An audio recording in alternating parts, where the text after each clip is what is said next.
நிற்க வசம் இருக்காது, சோறு ஒட்டிட்டு கிடந்த மாதிரி இருக்கும்.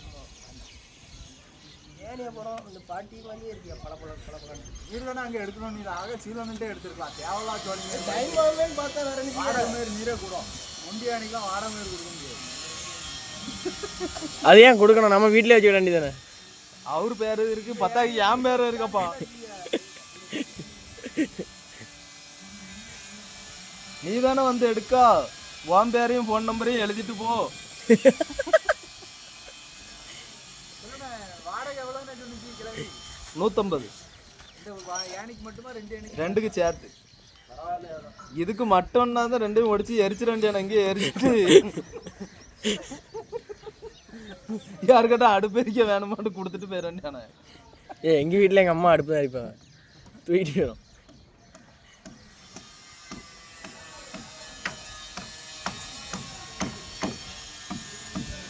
எல்லாம் ஆணி சூப்பராக ஏறும். யோ உண்மைக்கும் அருமையாக ஏறியா. நான் உங்களுக்கு அந்த கதை பிறவு சொல்கிறேன்.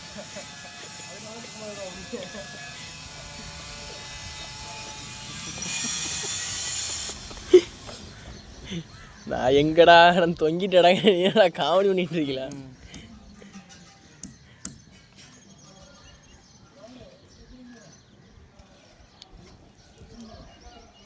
அவன் ஒரு சுத்தியில் எடுத்தான்யா, அந்த சுத்திலுக்கு ஆணி இறங்காதுன்னு நம்ம சுத்தியில் எடுத்து போட்டேன். சம்முன்னு இறங்கும் இது அப்படின்னு. அதுவும் நல்லா தான் இறங்கும்.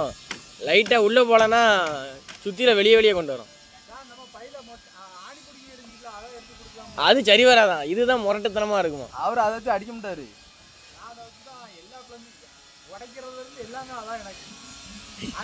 தேட்டணும் அதே மாதிரி ஒரு இதை வச்சு தான் எல்லாமே எதுவும் நம்மளுக்கு அடி வரக்கூடாது, எரிச்சல் வரும். அதை வச்சு அடிச்சா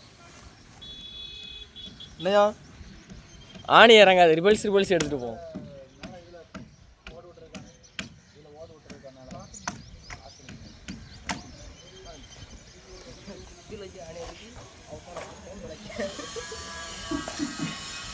என்னாச்சு?